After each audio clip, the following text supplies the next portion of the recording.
Okay. Who wants to tell me some good news? Who's enjoying doing these videos? Well, I'm 3 days behind, so I guess I failed the challenge. I enjoyed day one. I just haven't gotten around to doing the other 3 days. Okay. But we'll continue to use that with my lead gen. But I am That is your lead gen. Don't think yes, about it as I got to do lead gen and I got to do this. right. It's all the same. I would rather do video, but I'm 3 days behind, to be honest. Okay, well, part of improving it is acknowledging it. So you've done the first part, and you even did it publicly. So I appreciate you being vulnerable here. Um, the first thing that popped into my mind when you said that is, and this is applicable for everybody, is we got to make sure we're coming to work every day, right? We're sitting down at our workstation. We are doing the things we know we got to do. And this stuff should be at the very, very top of the list. Lead gen should be at the very, very top of the list. And this is a challenge that we all committed to. So if we're not doing this or any other type of lead gen each day, you got to ask yourself, am I serious today about being a real estate agent and growing my business, or am I facing some challenges that we've got to work through? And if that's the case, then reach out to myself or Candace right away, and let's see what we can do to help you with your daily schedule, or help you with some mindset stuff, or help you with some other skill stuff, whatever's on your mind. Okay. I apologize. Every time I click on start video, I get video failed to start. So you're going to get my picture from 15 years ago. Okay, well, Candace, you have to be on video to qualify. I don't know what to, I don't know what to do. I click on it, it says cannot start video. I guess we'll have to give the 5 video sessions to our clients as opposed to you. I just threw my hands up. All right. I want to do everyone. just a tiny bit of housekeeping before we go into day 4. Okay. So I just posted a big 83-page document. Yeah, 83-page document, which is on Chartmasters. Okay. Chartmasters, I want you to make sure this is on your calendar, which is the 28th of April. 28th of April from 9:30 to 11. So a couple things I want to point out here. Number one is I've never really been a huge fan of scheduling stuff during lead gen time. So if we know that 2 weeks from now, we're going to be occupied in Chartmasters during lead gen time, we want to make sure that we have our calendar that reflects that we're going to be doing lead gen in some other time. Okay. Good news is they've still got me on like the leadership email. And so I get these emails like 2 or 3 weeks early. So I decided to share it with you guys. So now you know the first quarter stats before all of your competitors do. Is that cool? Okay. So probably early next week, I'll do a sneak peek on some of my favorite slides and do some explanations on what it is. If you go back, if you really, really want to be an overachiever, you can go back to our YouTube channel and look at other Chartmasters presentations, because I really think, I mean, you can get really in the weeds with these charts, but there's really like 6 or 7 of them that I think are like the main ones that you need to be super familiar with. And I've gone through those several different times on the Chartmasters presentations. And then you can just look at this month's report, look for those particular slides, and have a pretty good acumen. Otherwise, we'll just do some review on it early next week. Okay. Sound fair? Everyone on mute? Okay. Fair. Who wants to turn on their screen that is not driving or in the shower or something? Okay. Okay, guys. I just want to. I want to add one more thing. So today, just a couple of housekeeping items that I want to review. So from and I know this is a little confusing. We're experimenting with a lot of different stuff at a lot of different times to try to figure out what gets the most action. Okay. Today in this room, from 11 to 12, will be the growth mastermind.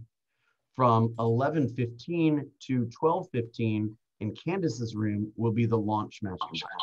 Okay. So if you're able to join, we'd really appreciate it if you join and come into the room, share some of your successes.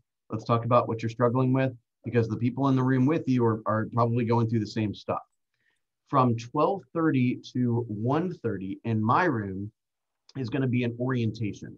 There's a couple of people that needed an orientation that have joined recently. We're going to do that. If you are unfamiliar with some of the tools, or you don't feel like you have a good grip on your plan, or you don't feel like you have access or full knowledge about how to do the reporting or how to access all the tools, go ahead and stop by in this room from 12:30 to 1:30 today. We're going to be reviewing all of that. Okay. Small group number 3 is meeting at 3 o'clock today. So if you're in small group 3 and you've not updated your numbers, please do so. I know it's been really confusing and I've been swamped, so I have not gotten the full week at a glance report out to you, but you do have the calendar. So yesterday was the final day of week 2.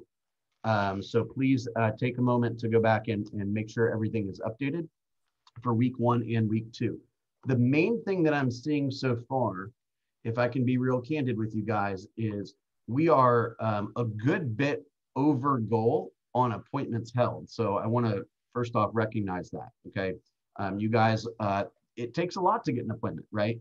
You got to pick up the telephone, you got to ask the right questions, you got to close for the appointment, right? So congratulations on that.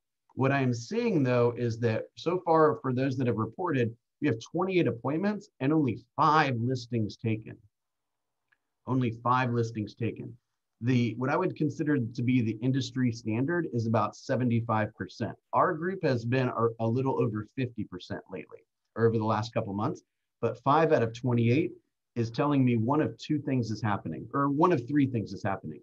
Either we're not pre-qualifying the appointments enough, meaning we might be going on appointments with people that aren't ready or aren't motivated. Secondly, we need some improvement on our presentation or our scripts, right? So that we can convert somebody that's on the edge to a piece of business and get a commitment from them. Or 3, we might not be asking for the order, right? We might not be asking for the opportunity to help them. So a close is just a natural next step to a solid presentation. So when they have vocalized what their issue is, right, what they're struggling with, and you have shared with them the way you're going to address that, it's only natural that you would say, are you ready to get started, right? And that shouldn't feel odd. If you're thinking to yourself in that presentation, I kind of want to close, but I'm not quite ready, you should be asking yourself, perhaps I have not given enough value to this person, and I need to get more and more clear on what this person needs so that asking them for the order is typical. Does that make sense? So a good phrase for that, by the way, could be something like,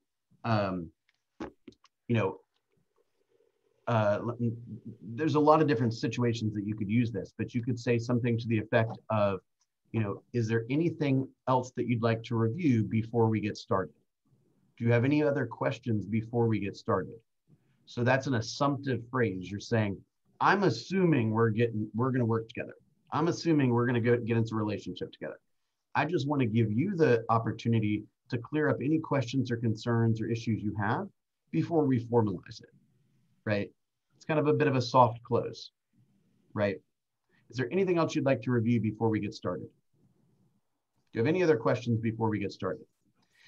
Is there anything else? If they say, oh, we're thinking about, interviewing another agent or blah, blah, blah. Say, other than your desire to possibly interview another agent, is there anything that's preventing us from getting started today? Right? You repeat back their issue, you acknowledge it, you give it validity, and then you essentially are saying, if I can solve this last issue, there should be no reason why we don't have a relationship. Does that make sense? Okay, guys, when you know that you're going to work harder than you're at the average agent, and you know that you've got access to tools and leaders in a community, and you know that if you don't know the answer, you're going to get the answer, they should feel lucky to work with us. So don't be afraid to ask for the business, okay? We know from statistically speaking, this stat is every single year for 16 years that I've been in the business that I've been studying this stat. Every year, it's around 70% of consumers will only interview one agent before they make their decision. Okay. So unless you totally botch the presentation, 7 out of 10 times you should get it, but you got to ask for it. Okay. Got to ask for it. Is that cool? Okay.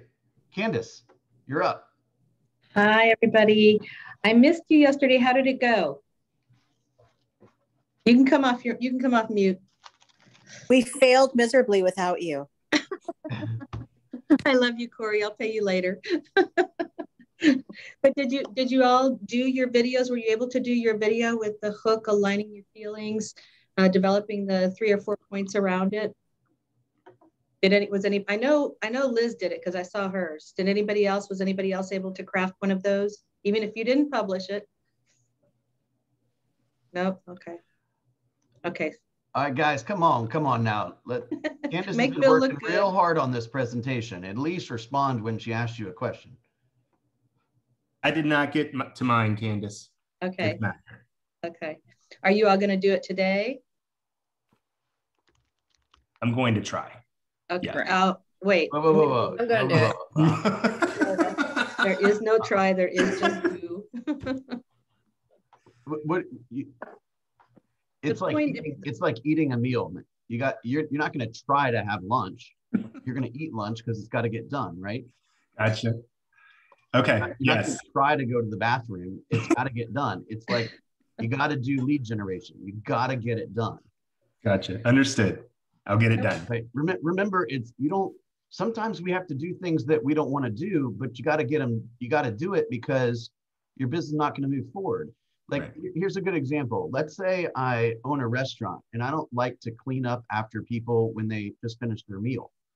Problem is if I never clean that table, I can never serve another person at that table. You see what I'm saying? Sometimes we got to do things that aren't on the top of the list or that we don't really want to do, but they got to get done. And Right. by the way, if you don't want to do that, do something else, but do something. Well, I did mine. Who is All that? right. Kathy did hers. Tell us something, Kathy. Give us Well, it was nerve-wracking, and I just really kept it simple. Instead of texting people that I usually text or that I put a couple that I don't reach out to. I just did a video text and was just like, hey, what's up? How you doing? Haven't talked to you in a minute. Give me a call or whatever. Mm-hmm. And that was it. I didn't, take it to business or anything like that because Excellent. it was already nerve-wracking for me. So I needed to just go ahead and put my face out there like that. So I did that. you followed the instructions to a T. We weren't supposed to talk about business. So you Okay, did it great. Because you did didn't great. come out, honey. Can I ask a question? I'm sorry, unless Kathy, if you had more to say. No, I'm done. So with the, I'm not sure how you put it, Candace, but not the video texts, but where you're framing something, you've got the information. So was that for like a social media post? It's to get, yes, if you feel confident in your video. I don't know if you went to my Facebook, my business page to see my video that's very student grade because I was a student in that class, but I put it out there anyway because there's going to be somebody who sees that and it's going to help them, and they're not going to be judging the way that I'm judging me, right? They're just going to be listening to the content. They're not even going to care about what I look like or what I sound like. They're going to care about the message that I have. And so I put it out there to get over my fears. But yes, the video that you're crafting, and we're going to build on that today. So I hope all of you can take some time this weekend, if not today, to do that video. But what it's for is it's to post on your business page. It's to post on your YouTube page. It's to start helping you build content so you get known and branded as an authority on certain aspects of our business.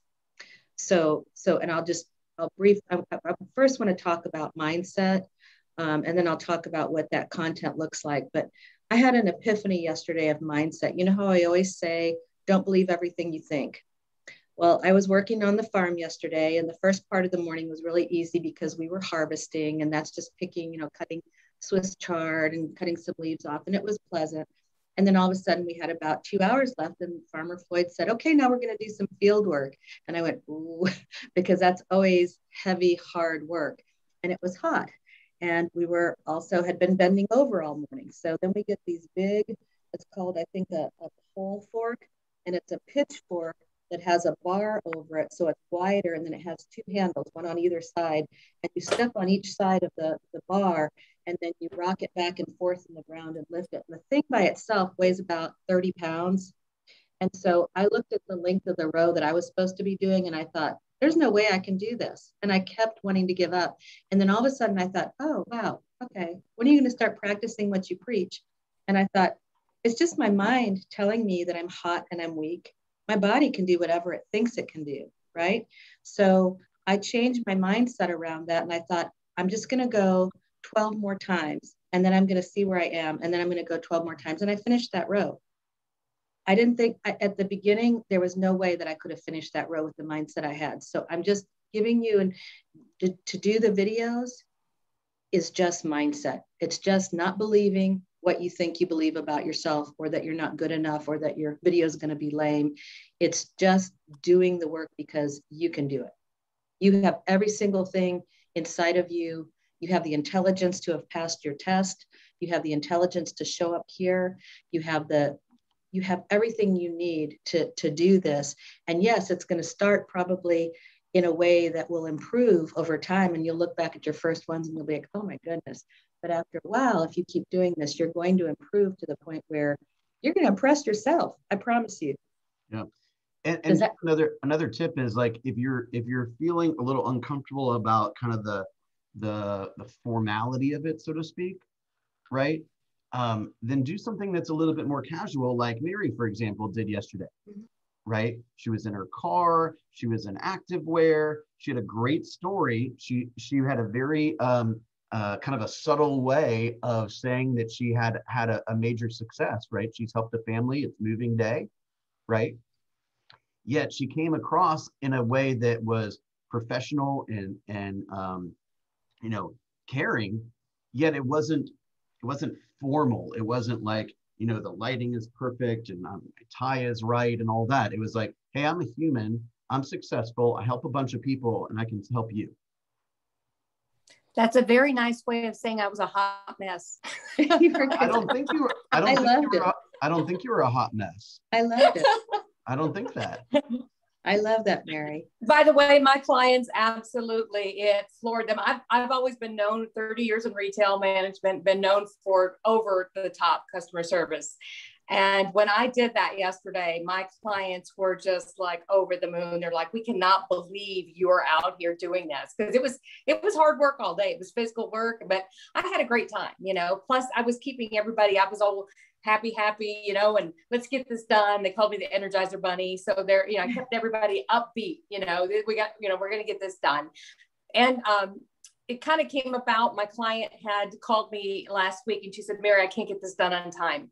Can you buy me some more time? Okay. I called, and the buyer bought her some more time, but then I went the extra step and said, I'm going to help you get this done, So she was very, very impressed. I bought more time for them, plus today's closing day, but more time. So we're going to finish it tomorrow, and went over there and physically helped them, So that's fantastic. Love that. That was awesome, Mary. I have to tell you, I was impressed, and I was thinking that, definitely make sure to get a testimonial from them. So, and ask for a video testimonial. Yeah, well. Definitely. Yeah, I definitely will. I have two clients that are currently both moving, and I do stuff like, Bill, I didn't take them cookies, because I've relocated 10 times with my previous retail career. And if you'd have brought me cookies, I'd have thrown them at you. Bring me boxes, wrapping paper, packing paper, and a bottle of wine would be great, So Yeah. My two clients that are moving did not have to go find a box. I was on, all of the Nextdoor, Facebook marketplace, finding boxes and packing paper for them. Took them cases of water, cold water. I took them rubber gloves so the ladies wouldn't ruin their nails, just that kind of stuff, Oh. They loved it, like I say, some people would appreciate the cookies, but these people appreciated I was out there getting everything they needed. So all they had to do was pack every day. They didn't have to go find supplies to pack. That is so thoughtful. And that's such a great idea to go on the Nextdoor app or whatever and say, hey, my client, instead of saying, hey, does anyone have any boxes? Say, hey, I'm trying to help my client get some boxes. Yeah. Right. The one lady that I got a lot of the boxes from, I'd go every couple of days as she would unpack. And she said, are you moving? Because I have my sign on the door, Mary Steele Realtor, my little picture of my car door. And she said, are you moving? The first time I met her, and I said, no, ma'am, I have 2 clients that are moving. She's like, wow, my realtor didn't find boxes for me. We had to go buy them. I said, I mean, what can you say? But she and I actually became very good friends because I went over, like several times getting boxes from her. So wow. I love that. I love that. I think that's fantastic. So that's another way of going above and beyond for your clients. And I think that's how we differentiate ourselves in the market for sure.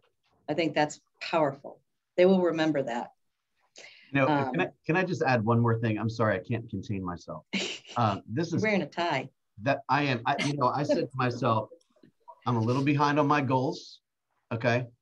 And I was getting dressed today and I said, I got to dress like I'm going to get some stuff done today.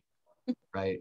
So if you're having a hard time, like making it happen, get in work clothes and then go to work. Right. If I'm wearing my workout clothes all day or, a t-shirt all day, gosh, sometimes it's hard for me to get going. Right.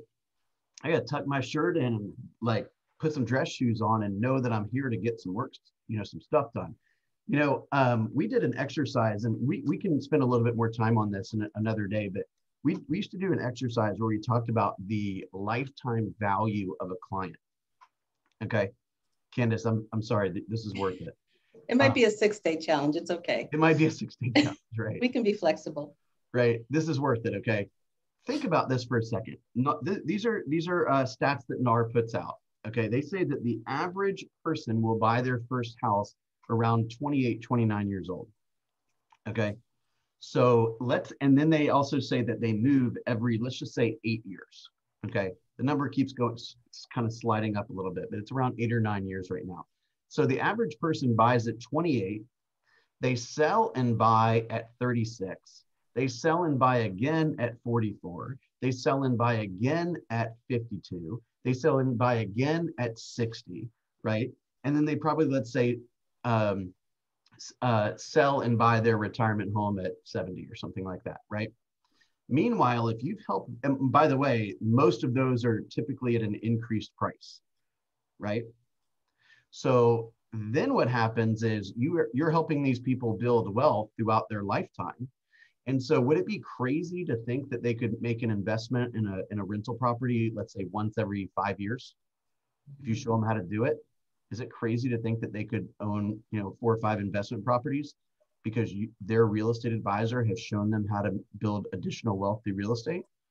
And as you're helping them with all these transactions and helping them build wealth and helping them make investments, would it be crazy to think that maybe, I don't know, once a year they could send you another prospect? Right? Introduce you to somebody else. So now all of a sudden you meet somebody in their 20s and you're going to get 10 or so real estate transactions from them as they're buying and selling. You're going to get a new person to add to the database, which you can play the numbers with them too every year, let's say, as long as you continue to deliver what they expect to deliver. And you help them build wealth through real estate. Guys, like the woman, the Mary that you just met that says my agent doesn't do that, you latch onto her, that person could be worth well over $1 million during the course of your career. And you can count on the fact that 9 out of 10 realtors are not going to do great follow-up. So you can do follow-up with that person and they will remember you. 100%. And if I was a betting man, I would say it's more like 98%, 99% of real estate agents are not going to follow up like they should. Right. Okay, I'm going to put myself on mute, Candace. It's, you know what, it's all valuable. It's all, everybody's learning something, and I'm grateful for all of it. So mostly what I wanted to talk about today was the learning habits. Think about what you've learned from sending out the video text and from making the videos. You've learned that it doesn't kill you. For those of you who do it, you can delete it. You don't have to send it, right? I've seen some of you say I had to do 10 videos before I sent out my first one. Well, that's cool.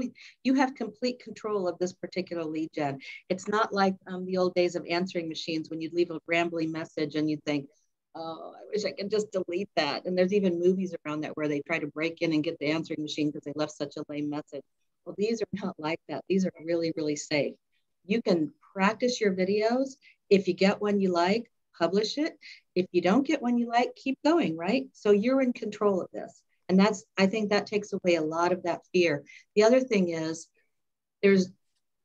I would venture to say out of this whole group, there might be one person who likes to see themselves on video, but the rest of us are like, who was it that said, don't watch your videos after you make them? I saw it in the chat. Somebody said, don't watch. Greta. Yeah, Greta. Said, Greta, thank you. Don't watch your videos after you make them. We are the worst judges of ourselves, but other people don't see us that way, right? When I look at you guys, I see people I love, people I want to know, people that I'm so excited to see. When I see you on video, it just lifts me up because I start to have this connection with you, this recognition, and that's what people will have with you from your videos as well. So then there's something, I wanted to talk about two things today. One is the phases of a client with social media. So you move from one to the next to the next. So you're taking customers on a journey. When you first are blanketing your video message, you're blanketing it to a cold crowd. They don't know you maybe. And so your videos are going to be very short and they're going to be real high level. Then they need the attention, the hook needs to be stronger because you have to get them to stop scrolling because they don't know you. Once you've warmed them up a little bit with your message, and you're also, thanks, Greta, and you're making them aware that there's a problem that they might even not know about, but that you can solve. That's kind of your job with a cold client. Like, hey, did your home expire? You know, oh man, did your neighbor sell their home for 10,000 more in 6 days and you didn't? Oh man. So that's kind of where you are with that. Then once they're warm, once they've clicked or called you because they were interested in what you had to say, maybe your action plan was about renovations and you said, you know, click here to get a cost versus value, or private message me to get a cost versus value report if you're thinking about renovating for selling. Once they've responded to you, they're now what's called warm. And you can give them a more targeted message. So the way that, and we'll get more into this, but the way social media works is you do this blanket video that reaches the cold market. Then as people respond, they get directed to another page, maybe a landing page on your website, and they get a more targeted message, a little bit longer. It can be a little bit longer. They know there's a problem now, but now they want to know more details about the solution. And so, for instance, you could say something like, are you a veteran who doesn't have enough money in the bank or not great credit? And you're going to send more nurturing videos on the topic. And when I say nurturing, I'm talking about nurturing the client, right? So you're going to send more informational videos without giving up your secret sauce. You're just going to, you know, maybe send that interview you did with that lender on the VA loan. You're going to send, you know, here's some stats and charts on how veterans are getting their offers accepted. You're going to send some things like that. And then once they're actually hot, they you know, you've followed up with them enough and you know you're going to work with them, well, you can give them a much longer video. And it's a message to convert them at that stage. So basically what the videos are doing and this is high level, and we'll get more into this as we go on, but you're bridging the gap from cold to warm, from warm to hot, and then from cold or cold to hot. And you think about it, 67% of buyers do an online walkthrough of a home before they actually ever physically walk through. So we can reach those 67 buyers at that cold point where they're just kind of exploring online, send them a video, and then warm them up, send them another longer video, or take them to a page where they're getting a longer video. And then once they're warmed up, then we can ask for the business. So that's kind of the process with the thinking of the funnel of social media. Sometimes, and this is the other thing, is you can be real smart about the way you work. You can have so if you created a video with content yesterday, and I'm just going to give the example of mine. Mine was, hey, are you somebody whose home sat on the market and maybe expired during the listing period, and down the street your neighbor sold for $10,000 over asking price in 6 days? Well, I know how you feel. That feels like you were so excited to sell your home and you were all ready to move and on to your next adventure, and then nothing happened. Well, what's the difference? What's the difference between you and your neighbor? Well, here's a couple of bullet points. This is what I want you all to focus on. Those of you I'm talking to, this is the content. 1, pricing your home correctly is one of the key points of getting your home sold. And I'm going to give you a secret. It's not the Zestimate. 2, condition of your home. Buyers in our market want turnkey. Do you need help getting your home ready for the market? We've got some solutions around that. 3, accessibility. Buyers want to see the homes when they want to see the homes, and your home has to be accessible. And then I go on to say, so if you have questions about any of these, including where are you going to go if you sell your home because it's a hard market to buy a home, and we have answers around that too. So give me a call or reach out to me, private message me, and we can talk about this in more detail. So I just talked to a cold audience, but when I get the responses, and I haven't done an ad or anything, I just did it in my Facebook page to get my experience, my practice. But once I get a response, then I know they're going to be warm, and I'm going to talk to them a little bit differently. But I can use that same content and put a different hook on it, right? Instead of saying, are you one of the sellers that sat on the market and maybe expired during your listing period? I'm gonna say I can do the same content and edit in a different hook on Canva or one of the editing platforms. I can say, did somebody label your home expired? And then I'm going to go through the whole thing. I know what it feels like, and the content of price, condition, accessibility. So you can have one set of content and maybe 5 different hooks for that to reach different people in different ways. Does that make sense to everybody? Kind of repurposing your video content. And you don't know, and you can track, for instance, if you try this hook, you can track what your response rate is versus using this hook, or versus using that hook, and maybe have 5 different hooks to go with that same content. And that's how you build a body of work that brands you as an authority. Does that make sense? Here I go being my husband again. He asks me about everything he says. Yes, it does. Okay, good. Candace, so yes. You're, I think I got about 85% of what you said. Okay. And I just want to, so the hook is, so I understand, it's the data or the content that you're offering, like the price, condition, accessibility, like, and how basically just helpful information. Yes, first of all, that's the one first. The hook is the attention getter. It's in many cases, it's the problem. It's the, hey, are you a seller who sat on the market and your listing expired? Are you labeled an expired listing? Hey, why didn't your home sell when everybody else's is selling? Or a FSBO, yeah. Yeah, something like that. I'm focusing on expireds just for this example, but your hook is the attention. It's the thing that's going to get them to stop scrolling. Okay. You go ahead. So you get the hook, and then you're offering solutions. Well, you're identifying with you're aligning with their feelings first. Okay. I know what that feels like, and you're going to reiterate what that feels like. It's disappointing.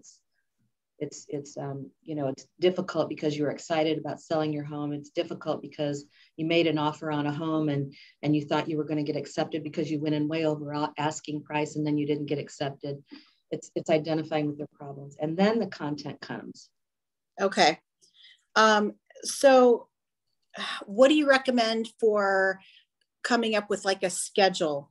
Because we can do this one time. Yeah. Great. Great question.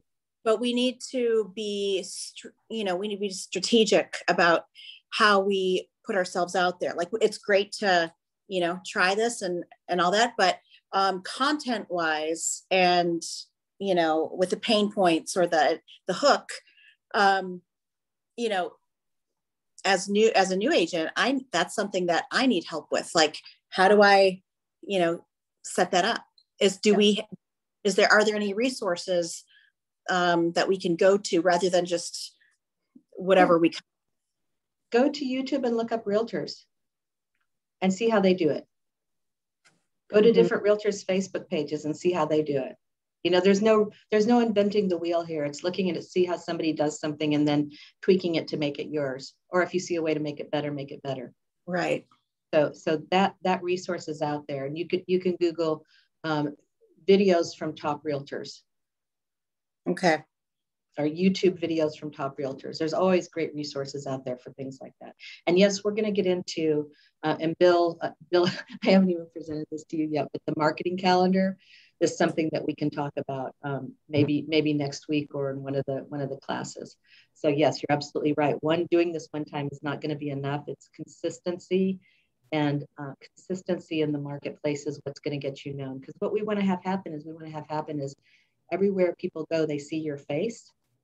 When they go on Facebook, they see your face. When they go in the community, they know you've done an interview with that business owner. They know you've done your my favorite picks for the week, or I'm doing a tour of Alpharetta. I'm doing a tour of Roswell. Here's the high points of Roswell.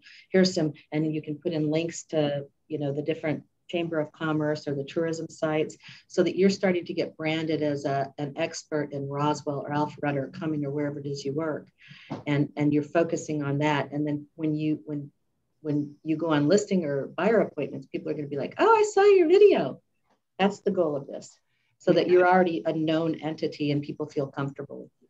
It can also be like lifestyle related. So yes. You're like taking a hike on the Greenway, or yes. you're having, you know, you're having a lunch with somebody at a popular restaurant, or, you know, you are, you know, shopping at the Avalon or something like that. I mean, it could be, it's literally anything. I mean, people look at our culture right now. I mean, these people that have, you know, a rare purse have like 3 million followers on Instagram. I mean, it's nuts. People want this type of content. Yeah. And remember that thing, we're wired from childhood to want to see people on screen because of television. We don't care who it is.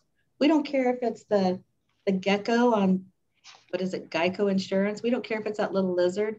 We don't care if it's Lois. We don't care. I can't think because I don't watch that many TV with ads, but we don't care we don't care who it is. We want to know. We want to see a face and become familiar with it. When you think of some of the stars in our past who are not at all, I mean, if I were Danny DeVito, I love him and I want to see him everything he's in. But if I were him looking at me on screen, I would be like, okay, I'm gonna be like, just go forward with it.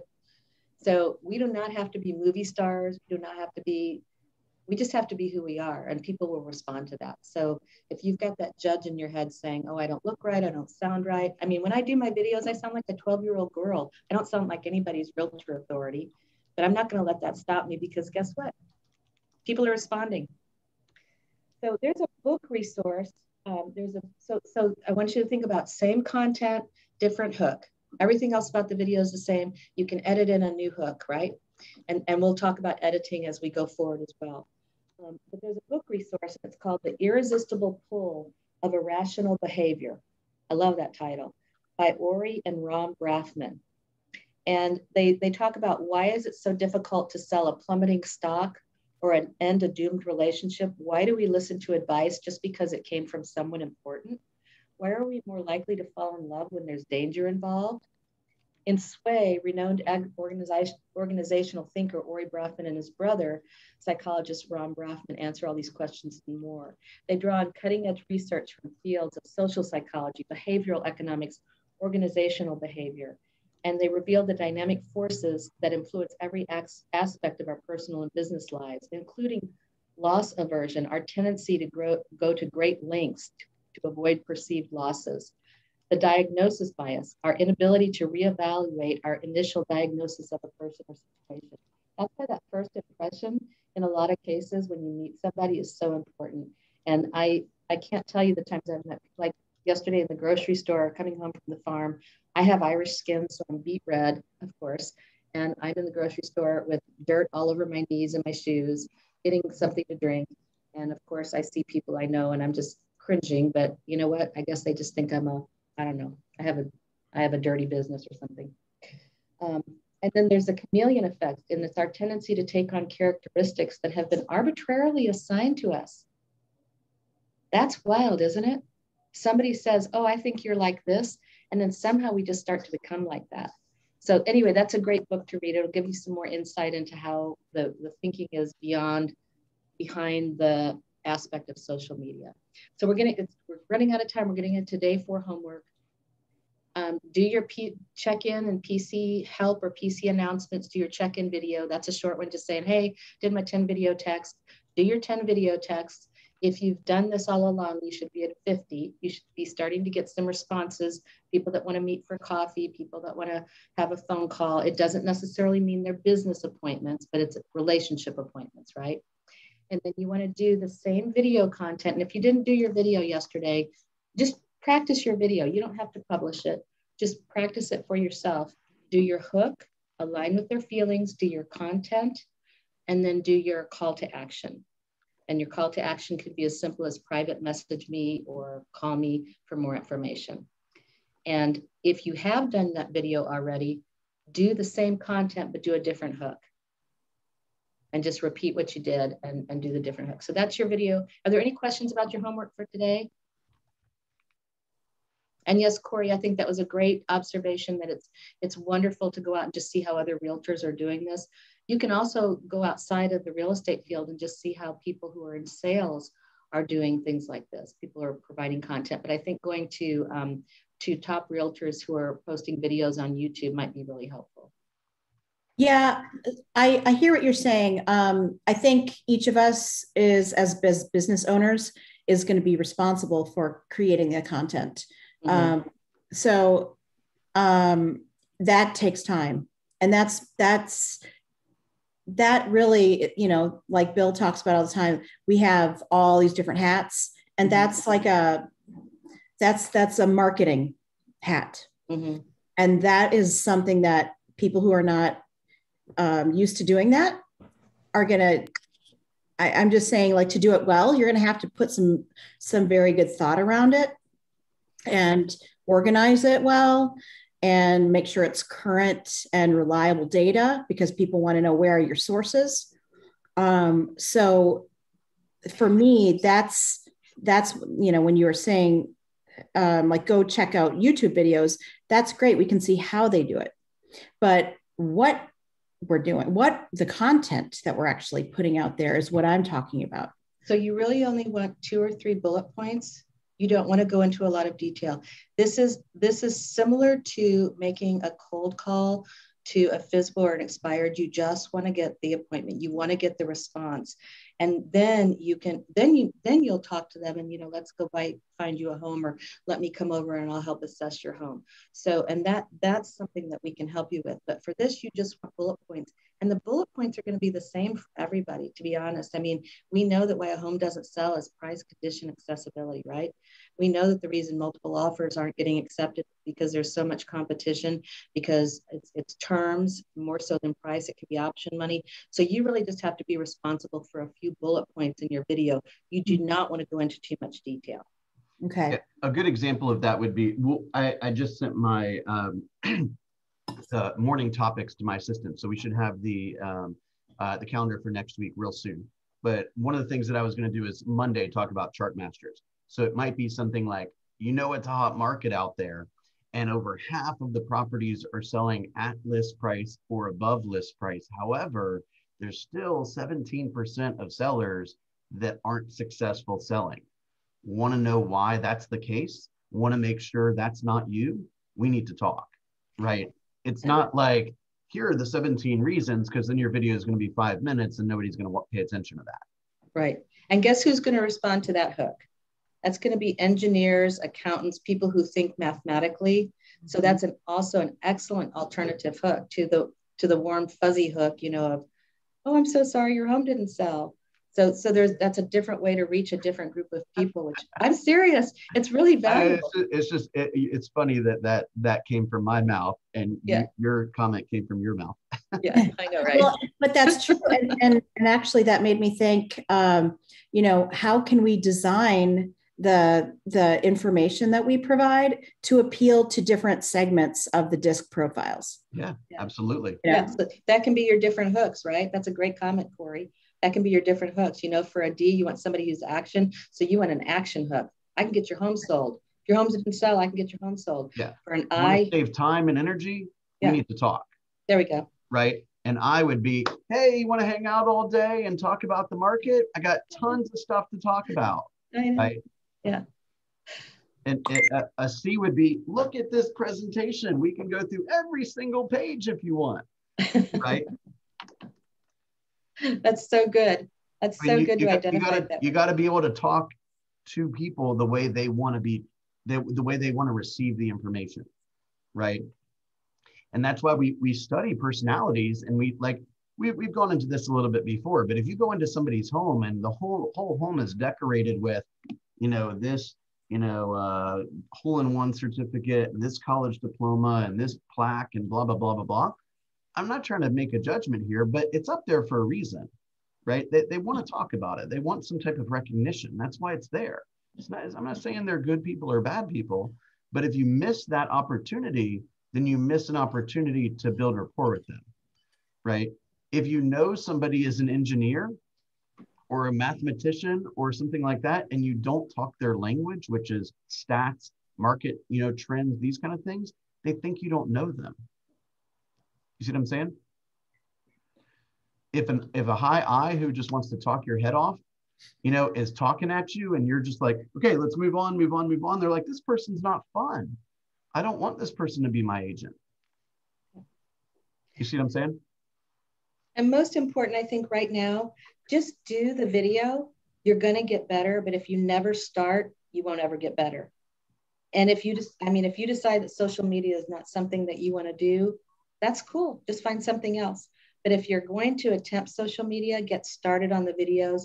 I can tell you yesterday an appraiser called me and she said, Candace, I've been trying to get in touch with this other realtor because we're almost to your list price, you know, your contract price, but I need one more piece of information to be able to get there. And I can't get a hold of this realtor. And so I called the other realtor who had a listing in the neighborhood under contract, and she didn't answer me. So I sent her a video text and she responded back right away. And I was able to get the piece of information. And now our appraisal is coming back at our contract price. That's how powerful it is. Yeah. I just want to state how cheap this is to advertise this way, y'all. Yeah. After 30 years in retail management, we look at every single thing as ROI. What's my return on investment? What I put out, what am I getting back? On the average in retail, it costs $500 to $750 to get one new customer in the door, one, right? So this is so cheap. I mean, it is uncomfortable. You have to get over that, you know, and practice more, but this is inexpensive. It takes a couple minutes of your time to do this and put it out there. And then if it brought you one new customer, one sale, you know, you're saving $500 to $750 of what you would pay in retail, right? In advertising and marketing funds. Great point. Yep. I appreciate you sharing that. Sometimes we forget how lucky we are to have a real estate license, right? 75% of our country's wealth is tied up in real estate and we're the middlemen. Really? Everything that gets listed goes through our hands first, right? Half of, you know, oh my gosh, I could go on forever. All right, Candace, close this up. Okay, so I'll post the homework in the PC announcements. And if you have a video that you want some critique on, just send it over. You know, it's going to be loving critique. It's just going to be designed to help you. So don't worry about that. And we'll just all do it and help each other and support each other. And if you want to post your videos in the Facebook, the help, you're only going to get love back, I promise you. And if you want some real, you know, like, okay, this would make it a little bit better, we'll definitely go there. But the most thing is, they say when you write like you talk. Same thing with the videos. Be yourself in the video, talk like you talk. That's who people want to know. It's not an ad, it's not cheesy, and it's not slick, and it's not commercial. It's just you being you, giving value. All right, one last thing. Candace, what is the class today from 12:30 to 1:30 that you're doing? Oh, I knew you were going to ask me that. Give me 1 second. I think it's building the listing presentation. All right, if you need help with the listing presentation, go into Candace's room between 12:30 and 1:30, and you can come in my room same time for PC orientation. And on the launch mastermind today at 11:15, we're going to be talking about the process and all the documents you need in Command to be able to write an offer. All right. Don't say to yourself, well, I don't have a buyer, I don't need to worry about that. Say, I ain't never going to get paid unless I'm familiar with offers. What time was that? Figured out. 11:15. 11:15. Is that the one that I needed help with last night? The BBA? Yeah. Okay. All right, you guys have a wonderful day. Thank you again. All right.